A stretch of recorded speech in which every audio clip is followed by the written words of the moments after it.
Pierre Tillou, bonjour. Alors vous êtes le fondateur et le responsable de la Fournée d'Augustine. Alors la Fournée d'Augustine, pourquoi ce prénom? Alors bonjour à vous, merci de me recevoir. Alors en fait Augustine qu'on voit généralement sur nos publicités et nos médaillons, Augustine c'est mon arrière-grand-mère.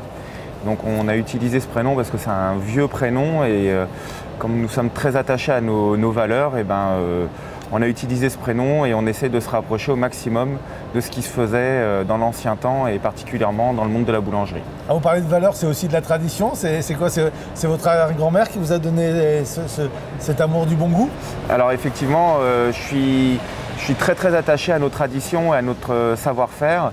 Donc on a modernisé un petit peu les techniques de fabrication, mais néanmoins on reste attaché à nos recettes et à notre fonctionnement, même si aujourd'hui on a des machines qui nous aident. On essaye quand même vraiment de conserver ce savoir-faire à l'ancienne qui caractérise notre métier en fait. Quand on parle de Fournée d'Augustine, on a l'impression que, pardon, mais que c'est la petite boulangerie de quartier, etc. Ceci dit, vous avez 10 points de vente, dont 2 sur Rungis. Depuis quand vous êtes installé sur Rungis? Alors nous sommes arrivés à Rungis en janvier 2010. Donc on a eu l'opportunité de reprendre cette boulangerie qui était fermée. Ça a été un gros challenge parce que c'est vraiment une très grosse boutique. Et donc notre première boulangerie a été ouverte en 2001, en janvier 2001. Et effectivement, c'était une toute petite boulangerie de quartier et on en garde un superbe souvenir. Et d'ailleurs, notre plus ancien salarié travaille toujours avec nous, donc ça fait 17 ans qu'il travaille avec nous maintenant. Vous parlez de très grosses boulangeries, ça veut dire quoi? Ça veut dire que vous n'êtes pas là simplement pour les besoins quotidiens des gens de Rungis, vous servez aussi des restaurateurs, des traiteurs? Alors, on a une particularité dans notre affaire, c'est qu'on est capable de s'adapter complètement à la demande de notre client. C'est-à-dire qu'on a un client qui vient nous voir, il nous donne un cahier des charges, et à partir de ce cahier des charges, on est capable de lui faire son produit. Donc à la demande, vraiment un produit personnalisé à 100% à la demande de notre client.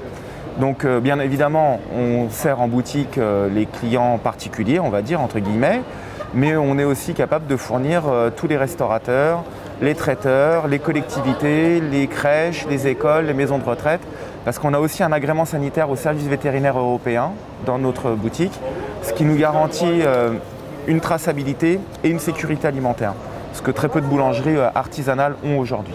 Alors on parlait d'histoire, de valeurs, de tradition. Vous êtes venu ici dans le pavillon E5 avec une très belle estafette.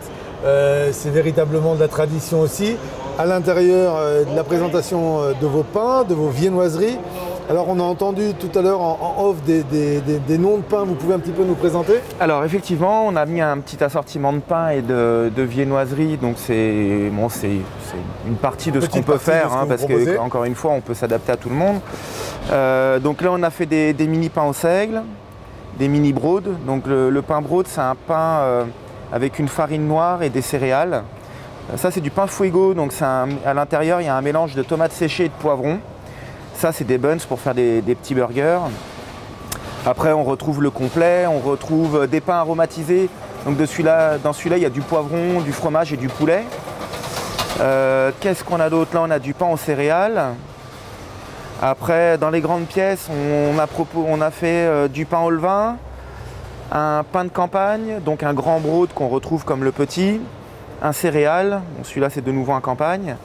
Après, on a fait un assortiment de mini viennoiseries. On a aussi amené quelques tradigraines, donc c'est une tradition avec des graines de céréales, un multicéréales, viennoise chocolat, les pépites en croissant, les pains au raisin, les chaussons aux pommes, la tradition, des baguettes au levain. Après, on a proposé des baguettes au pesto. Et ça, c'est des baguettes au fuego, donc le même que le petit pain de l'autre côté. Voilà. Ensuite, des petits cookies, macarons, les mini financiers à la noisette, à la pistache et au chocolat. Et puis, on vous a aussi amené un petit peu de grandes viennoiseries. Voilà. Alors les clients de Rungis et les sociétés qui sont dans ce pavillon depuis ce matin ont le plaisir de pouvoir apprécier vos viennoiseries et votre pain. Une autre question, à l'heure actuelle, il y a une émission à la télé qui s'appelle « Quelle est la meilleure boulangerie de France ?» Ouais. Et il est dit régulièrement que le pain a une vraie grande importance dans les plats, dans les repas quotidiens, parce que ça apporte un complément dans le goût, dans la saveur. Comment vous le percevez, ce message?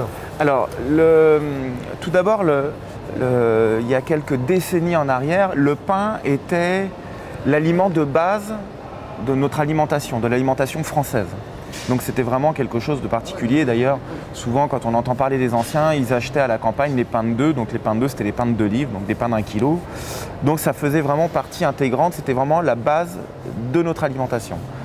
Bon, après, ça a été un petit peu en régressant parce que à la sortie de la Seconde Guerre, en fait, il a fallu faire du pain pour tout le monde. Et là, la qualité du pain s'est vraiment dégradée.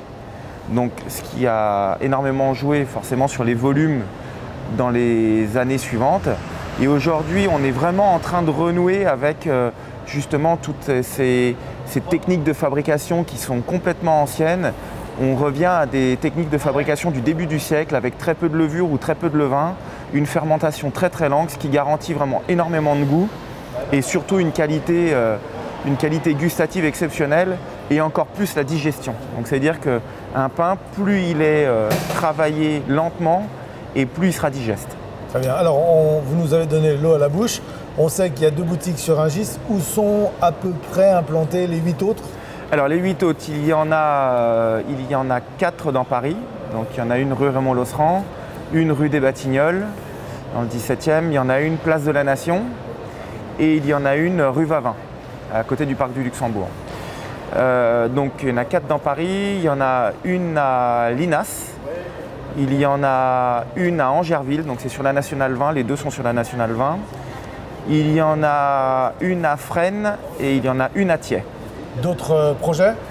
Pour le moment, non. Non, ça suffit. Voilà, écoutez, si vous voulez profiter pleinement du pain, des viennoiseries de Pierre Tillou et de ses équipes, eh bien, je vous invite soit à venir à Rungis pendant ces 3 jours, soit sinon dans l'une de ses boutiques un peu partout en région parisienne. Merci Pierre. Merci, à très bientôt. Au revoir.